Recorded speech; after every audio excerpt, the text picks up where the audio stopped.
आवे, महावीर जब नाम सुनावे। ये दोहा आपने कई बार पढ़ा होगा, स्पेशली तब जब आपको बहुत ज्यादा डर लग रहा होता है और हनुमान जी से हम ब्लेसिंग ये प्रे करते हैं कि प्लीज आप हमें इस प्रॉब्लम से या इस डर से बाहर निकालें। शो सुन रहे हैं आप, श्रेष्ठ भारत, अभिषेक है आपके साथ और अभिषेक के साथ एक बहुत ही स्पेशल गेस्ट हैं डॉक्टर राहुल मिश्रा जी, जिनकी बहुत ही मशहूर और बहुत ही इंटरेस्टिंग किताब है Ramayana NFA centre of management principles. इस पर बात हो रही है एंड बात में एक बात निकल के आई थी थोड़ी देर पहले off the mic we were discussing ghost theory of Hanuman ji. Sir, इस इंटरेस्टिंग थ्योरी के बारे में हमारे लिसनर्स और मुझे भी बता। जब मैं हनुमान चालीसा तो रेगुलर पाठ करता ही हूँ, वे भूत पिशाच निकट नहीं आवे, महावीर जब नाम सुनावे। अब लेकिन इसमें मैनेजमेंट में भूत को देख के ऐसे ही दिमाग में आता है कि कोई डरावना सा व्यक्ति, लेकिन उसमें भी अपॉर्चुनिटी है। आप GHOST जो वर्ड को आप देखें, उसमें आपको अपॉर्चुनिटी मिलेगी।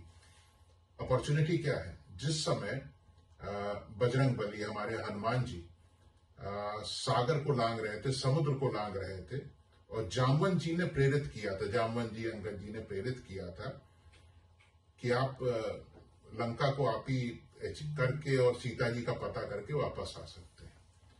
और हनुमान जी ने तैयार विराट रूप अपना बढ़ाया था।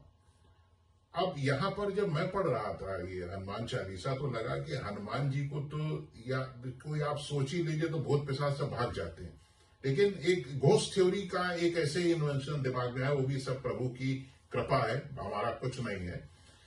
तो मैंने घोस्ट को एब्रीविएट करने की कोशिश की।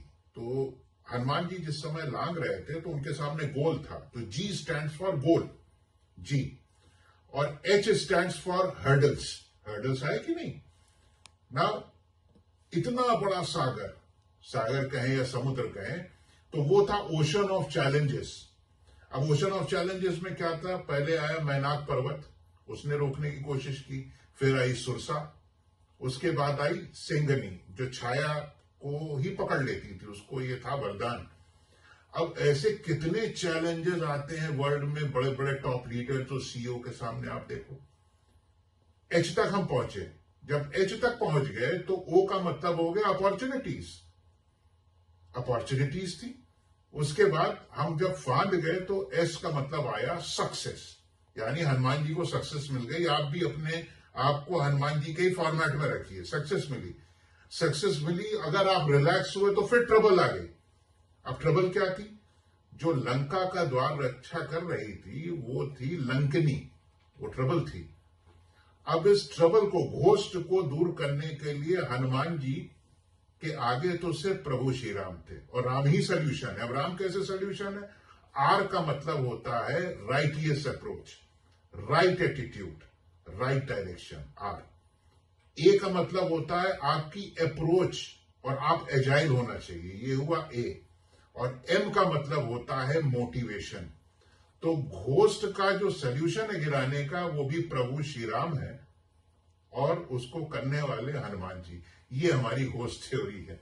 Exactly, is getting interesting and interesting day by day. मतलब आप जितना ज्यादा इसको पढ़ेंगे आपको उतना ज्यादा पता चलेगा इस थ्योरी के बारे में। वैसे अभी एक छोटा सा ब्रेक लेते हैं, ब्रेक के बाद लौटेंगे और भी बहुत सारी बातें आज की इस इंटरेस्टिंग किताब से और इसके लेखक डॉक्टर राहुल मिश्रा जी से। आप सुनते रहिए BBTU community radio station 90.8 FM, दिल से सुनो दिल से सुनाओ। अभिषेक है आपके साथ।